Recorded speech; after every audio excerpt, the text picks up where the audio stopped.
आज मैं एक्सप्लेन करने वाला हूँ 2024 में रिलीज हुई supernatural horror night swim movie को, जिसके राइटर और डायरेक्टर है ब्राइस मैगवायर। और ये मूवी ब्राइस ने ही डायरेक्ट की हुई शॉर्ट फिल्म जो कि 2014 में आई थी उसके ऊपर बेस्ड है। और जेसन ब्लम और जेम्स वॉन ने इस मूवी को प्रोड्यूस किया है। मूवी का प्लॉट ये है कि जब एक फैमिली ये नया घर लेती है और बाद में डिस्कवर करती है कि उनका स्विमिंग पूल हॉन्टेड है, तो ज्यादा देर ना करते हुए जल्दी से वीडियो को स्टार्ट करते हैं। मूवी शुरू होती है 1992 में और रेबेका को दिखाया जाता है जो कि अपनी विंडो से स्विमिंग पूल में देख रही और उसे अपने भाई की बोट दिखती है और उसका भाई टर्मिनली इल था और रेबेका के बुलाने पर वो कोई जवाब नहीं देता। इसीलिए रेबेका पूल में बोट लेने जाती है और जब वो बोट निकाल रही थी तभी कोई उसे पानी में खींच लेता है और पानी में से उसे बाहर अपनी मॉम दिखती है। पर जब वो पानी से बाहर आती है तो वहाँ पे कोई भी नहीं था। बाद में फिर से रेबेका को कोई पानी में खींच लेता है और रेबेका उस पूल से गायब हो जाती है। उसके बाद प्रेजेंट टाइम में रे को दिखाया जाता है जो कि एक बेसबॉल प्लेयर था और इंजरी की वजह से उसका करियर अब खत्म हो चुका था और रे अपनी फैमिली के साथ घर देखने जा रहा था। और उसकी फैमिली में होते हैं रे की वाइफ ईव और उसके बच्चे इजी और एलियट। और बाद में एजेंट उनको वही मूवी के स्टार्टिंग वाला घर दिखाने ले जाती है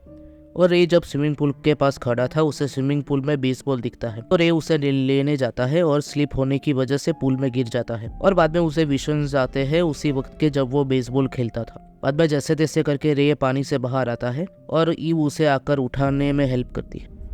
बाद में रे और ईव डॉक्टर से मिलने जाते हैं और डॉक्टर रे को स्विमिंग करने का सजेस्ट करती है और इसी की वजह से रे और ईव वही घर को ले लेते हैं ताकि रे जब भी चाहे स्विमिंग कर सके। अगले दिन इजी जब स्कूल जाती है तो उसे वहाँ पे रोनिन मिलता है और वो इसी को स्विम क्लब के ट्राई आउट का पोस्टर दे के जाता है और बोलता है कि फ्राइडे को ट्राई आउट से। घर पे आकर सब लोग पूल की सफाई कर रहे थे और रे जब पाइप की सफाई कर रहा था पर कचरा बाहर निकालते वक्त उसके हाथ में कट लग जाता है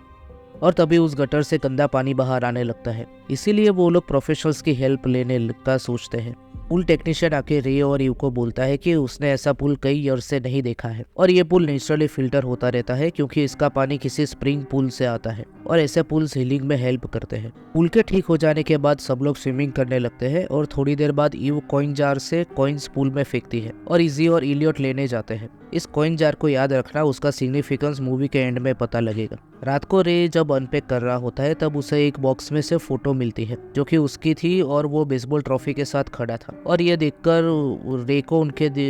पिछले दिनों की याद आ जाती है और रे इमोशनल हो जाता है। और दूसरे बॉक्स में से उसे एक वीडियो कैमरा मिलता है जिसमें उन्होंने अपनी फैमिली की वीडियो निकाली हुई थी। उसी वक्त ईव पूल में स्विमिंग कर रही थी और तभी उसे अपनी कैट साइडर दिखती है जो कि पूल से डरी हुई थी और बाद में वहां से भाग जाती है। और जब ईव स्विमिंग कंटिन्यू करती है तब उसे बाहर रे दिखता है पर जब ईव अपना सर पानी से बाहर निकलती है तो वो गायब हो चुका था और तभी पूल की लाइट्स फ्लिकर होने लगती है और बाद में बंद हो जाती है। इसीलिए ईव जल्दी से पूल के बाहर जाती है और ईव जैसे ही पूल के बाहर आती है उसी वक्त पूल की लाइट्स फिर से ऑन हो जाती है। बाद में ईव अपने कमरे में जाके रे से पूछती है कि क्या वो अभी पूल के पास आया था, तो रे मना कर देता है और ये सुनकर ईव डर जाती है और रे से पूल कवर लगाने को बोलती है। और बाहर उसी वक्त साइडर डाइविंग बोर्ड पर बैठी थी और फिर से पूल में वही मूवी के स्टार्टिंग वाली बोट दिखाई देती है और बाद में साइडर भी गायब हो जाती है और सुबह इलियट को साइडर का कॉलर पूल में मिलता है और इसीलिए वो रे और ईव को बुलाता है। पर ईव को लगता है कि साइडर शायद कहीं भाग गई है और वो सब उन्हें ढूंढने लगते हैं और उसी वक्त रे साइडर का कॉलर पानी से निकालता है और उसे अपने हाथ में लगी हुई इंजरी को देखता है और अंदर जाकर जब पट्टी हटाता है तो वो हील हो चुकी, जिससे रे को अजीब लगता है। बाद में रे और ईव पूल पे कवर लगा देते हैं और उसी रात को ईव को बुरा सपना आता है जिसकी वजह से वो उठ जाती है और देखती है कि रे उसके बाजू में नहीं सोया था। और जब ईव विंडो से बाहर देखती है तो रे उसी वक्त स्विमिंग कर रहा था। और दूसरे दिन रे डॉक्टर के ऑफिस में जाता है और रे के टेस्ट देखने के बाद डॉक्टर बोलती है कि रे के रिपोर्ट्स अच्छे हैं और उसकी बॉडी हील हो रही थी और ये सुनकर रे खुश हो जाता है। पूल से आकर एलियट रे से पूछता है कि उसे स्विमिंग करना है तो क्या रे उसके साथ आएगा और कहता है कि तुम इसे पानी में डाल देना और मैं लेकर आऊंगा। और बाद में एलियट को आगे जाने को बोलता है। उसके बाद जब एलियट स्विमिंग कर रहा था और कॉइन्स जार बाहर ही पड़ा था और तभी कॉइन्स के जार के पास एक किसी की शैडो दिखाई देती है और कोई एक एक करके कॉइन्स पूल में डालने लगता है और एलियट को लगता है कि रे ऐसा कर रहा है, इसीलिए वो कॉइन्स लेने लगता है। पर लास्ट कॉइन लेने के बाद एलियट बाहर देखता है तो उसे बाहर रेबेका दिखती है, इसीलिए एलियट बाहर आता है पर बाहर कोई नहीं था। बाद में एलियट डाइविंग बोर्ड के नीचे जाता है और डाइविंग बोर्ड पे भी उसे कुछ आवाज आती है जिससे एलियट डर जाता है और दिखाया जाता है कि ड्राइविंग बोर्ड पे कोई खड़ा था और एलियट के देखने पर वहाँ पे कोई नहीं होता और तभी एलियट को किसी की आवाज़ आती है और जब एलियट वहाँ देखने जाता है और पूछता है कि कौन है तो वही आवाज़ कहती है कि उसका नाम रेबेका समर्स है और वो अपनी मॉम को ढूंढ रही है। और बाद में रेबेका कहती है कि उसने एलियट का टॉय ढूंढ लिया है और जब एलियट उसे लेने अंदर हाथ डालता है तो कोई हाथ उसे पकड़ लेता है पर एलियट कैसे भी करके अपना हाथ छुड़ा लेता है और यहाँ पे हम उसी एंटिटी को देख पाते हैं। और बाद में एलियट जाके ईव को सब कुछ बताता है और इसीलिए ईव पुल के पास आती है देखने के लिए पर वहाँ पे कोई नहीं होता था। इसीलिए ईव एलियट से पूछती है कि क्या उसने सच में किसी को देखा था तो एलियट कहता है कि हाँ और उसका नाम उसने रेबेका बताया और वो अपनी मॉम को ढूंढ रही है। अगले दिन एलियट की बेसबॉल प्रैक्टिस थी और रे वहाँ जाने वाला था तो वो ईव को भी साथ में आने को बोलता है। बाद में ईव कहती है कि रे को अपनी बेसबॉल टीम को इनवाइट करना चाहिए उनके घर और रे को भी ये आइडिया अच्छा लगता है। बाद में प्रैक्टिस में एलियट के शॉट मारने पर रे उसकी तारीफ करता है और बाद में कोच रे से कहता है कि क्या वो खेलना चाहेगा तो रे मान जाता है और बहुत दिनों के बाद खेला था इसीलिए वो पहले 2 बॉल्स मिस कर देता है पर थर्ड बॉल को वो इतनी जोर से हिट करता है कि बॉल ही फट जाता है और वही बॉल जाके स्टेडियम की लाइट्स को फोड़ देता है जिससे रे खुश हो जाता है क्योंकि वो फिर से बेसबॉल खेल सकता था।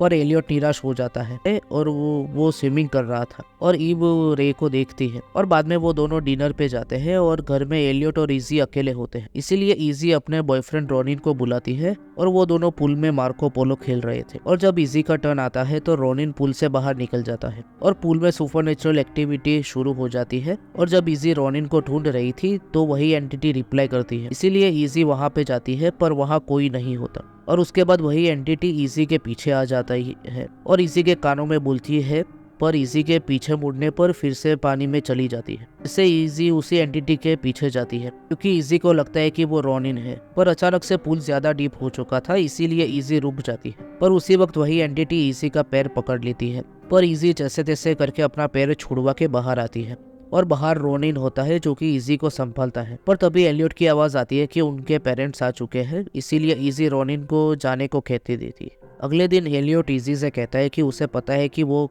कल किसी चीज से डर गई थी। इजी बाहर आकर कहती है कि तुम मॉम डैड को कुछ भी मत बताना वरना हमें फिर से नए घर में जाना पड़ेगा। पर एलियट कहता है कि ये पुल हॉन्टेड है पर इसी कहती है कि हमारी बात पर कोई यकीन नहीं करेगा। तभी ईव बाहर से आ जाती है इसीलिए वो दोनों चुप हो जाते हैं और तभी सभी लोग पूल पार्टी के लिए ईव के घर आ जाते हैं और सब लोग पूल में एंजॉय कर रहे थे और एलियट अपने कमरे में वीडियो कैमरा ऑन करके बैठा था ताकि कुछ हो तो उसके पास प्रूफ रहे। उसी वक्त रे एलियट को ढूंढ रहा था और वहाँ पे टाई आता है वही बेसबॉल लेकर साइन करवाने के लिए पर रे उस बॉल की हालत देखकर चौंक जाता है पर बाद में रे टाई को पूल फाइट के लिए कहता है और टाई मान जाता है और टाई रे के कंधों पर बैठ जाता है और ये सब एलियट रिकॉर्ड कर रहा था। तब किचन में ईव के से पूछती है कि क्या वो कुछ छुपा रही है इस घर के बारे में तो के उसको स्टोरी बताती है कि इसी पुल में एक लड़की डूबने से मारी गई थी और ये सुनकर ईव पूछती है कि क्या उसका नाम रेबेका था। तब के कहती है कि पर तुम्हें कैसे पता चला। उसी वक्त पूल फाइट के बीच में रे थोड़ा नीचे चला जाता है और उससे उसका सर पानी के नीचे चला जाता है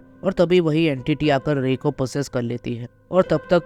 टाई दूसरे बच्चे को नीचे गिरा चुका था और अब रे टाई को भी डुबाने लगता है और ये चीज एलियट ऊपर से देखता है और इसीलिए वो ईव को बताने जाता है और तभी कोच भी देख लेता है इसीलिए वो पुल में कूदकर टाई को बचा लेता है। बाद में रे को भी पुल से बाहर निकलकर अंदर ले जाते हैं और उसी शाम को पुलिस आती है तो ईव कोच की माफी मांगती है और रे की तबीयत ठीक नहीं है इसीलिए ऐसा हो गया ऐसा बोलती है तो कोच कहता है कि ठीक है पर वो अब लोग यहाँ पे नहीं आएंगे। बाद में ईव रे से कहती है कि अब हम लोग यहाँ पे नहीं रहेंगे क्योंकि इस पुल में कुछ गड़बड़ है और वो लोग जाने लगते हैं। पर जैसे ही कार लेकर बाहर जाने लगते हैं तभी रे की तबीयत अचानक से खराब होने लगती है इसीलिए सब लोग वापस अंदर आ जाते हैं और ये सीन देखकर मुझे कॉन्ज्यूरिंग के सीन की याद आ गई जिसमें कैरोलिन भी घर के बाहर नहीं जा सकती थी। इसीलिए ईव रे को फिर से घर में ले जाती है और अपने रूम में सुला देती है और ये यहाँ पे बहकी बहकी बातें कर रहा था क्योंकि अब वो उस पुल से ऑब्सेस्ड हो चुका था और रे का ऐसा बिहेवियर देखकर ईव डर जाती है और बाद में जाके पुल को खाली करने लगती है। बाद में ईव स्कूल कंप्यूटर पे रेबेका का डेटा चेक करती है और उसे पता लगता है कि सिर्फ रेबेका ही विक्टिम नहीं थी इस पुल की। इस पुल ने कई सारी फैमिलीज को अपना शिकार बनाया था। बाद में घर जाके ईव के को कॉल करती है और यही सब चीज बताती है और कहती है कि रेबेका की फैमिली नजदीक में ही रहती है तो ईव उससे मिलने जा रही है। बाद में ईव मिसेस समझ के घर जाती है और बोलती है कि ईव और उसकी फैमिली अब उनके पुराने घर में रहती है और वो यहाँ पे मिसिस समर्स से पूल के बारे में जानने के लिए आई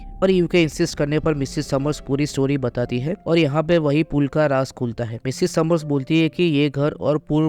बनने से पहले सिर्फ स्प्रिंग वाटर था और वही स्प्रिंग वाटर लोगों की विश पूरी करता था, पर बदले में सेक्रीफाइस ले लेता था जो कि थी ह्यूमन लाइफ। बाद में जैसे जैसे टाइम बीता वहाँ पे घर और स्विमिंग पूल बन गया और वहाँ जो भी रहने गया उसकी डीपेस्ट डिजायर को ये वाटर पूरी करने लगा और बदले में उस फैमिली में से किसी इंसान की मौत हो जाती। और जब मिसेस समर्स यहाँ पे रहने आई थी तब उनका बेटा टर्मिनली इल था और उनकी डीपेस्ट डिजायर थी कि उनका बेटा ठीक हो जाए। इसीलिए मिसेस समर्स ने अपनी बेटी रेबेका को उसी वाटर को सौंप दिया जिससे उनका बेटा ठीक हो गया और आज वो बहुत सक्सेसफुल है और उसी वाटर ने मिसेस समर्स को पोजेस करके रखा था उसी दिन। पूरी स्टोरी बताने के बाद मिसेस समर्स कहती है कि तुम्हारा हस्बैंड भी ठीक हो जाएगा एक फैमिली मेंबर की जान जाने से और लव सेक्रीफाइस मांगता है, पर ईव कहती है कि ये सेक्रीफाइस नहीं है और कहती है कि रेबेका आज भी उनको ढूंढ रही है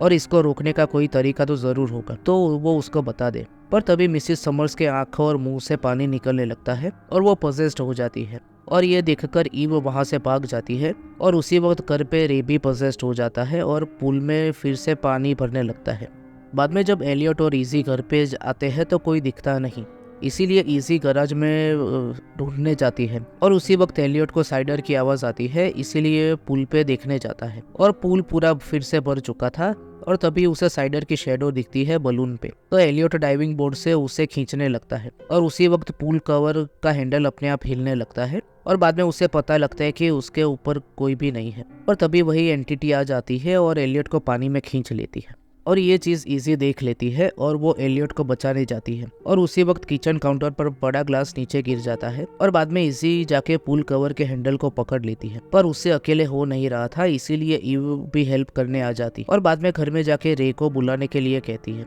पर जल्दबाजी में इजी किचन में गिर जाती है और उसके हाथ में वही कांच का टुकड़ा घुस जाता है। तभी ईव नीचे जाती है और उसे दिखता है कि अब पानी बहुत डीप हो चुका था और उसके बाद ईव बाहर आकर एक पाइप लेती है और उसको एक जगह बांधकर पाइप का दूसरा हिस्सा हाथ में लेकर फिर से डाइव मार देती है। तो तभी इजी को किचन के बाहर से कुछ आवाज आती है। बाद में इजी जब अंदर जाती है तो रे को पोजेस्ड हालत में देखती है और वही गंदा पानी इजी के पैरों तक आ जाता है और उसी वक्त रे गायब भी हो जाता है और बाद में इजी हेल्प के लिए कॉल कर रही थी, पर बाजू में अचानक रे आ जाता है और इजी को चांटा मार के नीचे गिरा देता है और बाद में कहता है कि इलियट के लिए यही चीज बेस्ट है। बाद में इजी के बाल पकड़ लेता है और पर इजी बाल तोड़कर वहां से भाग जाती है। तभी पानी में ईव को एलियट दिख जाता है और ईव एलियट को पकड़ के बाहर जा रही थी, पर कई सारी स्पिरिट्स ईव का पैर पकड़ लेती है और उसी वक्त घर में इजी गैराज में जाकर गैराज डोर खोलने की कोशिश करती है, पर उसी वक्त रे को आता सुनकर इजी छुप जाती है और बाद में रे अंदर आता है और जब इजी देखने के लिए थोड़ा अपना सर ऊपर करती है